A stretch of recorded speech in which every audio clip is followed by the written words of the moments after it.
upright freezer, Panasonic. Tingnan natin, ito yung ating recoiling. Tingnan natin yung performance nya. Yun, umuusok. Yung kitang kita mo yung usok nya. Ganda. Yan, lahat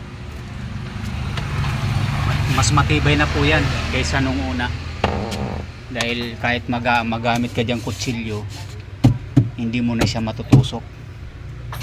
Yan, nasa ilalim na po yung kanyang mga tube. Lahat na po yan hanggang sa ibaba. Ganda oh.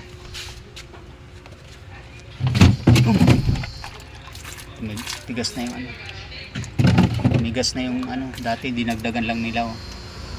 Tigas na yung dati oh. Pag tumigas pa yan, talagang step na yan.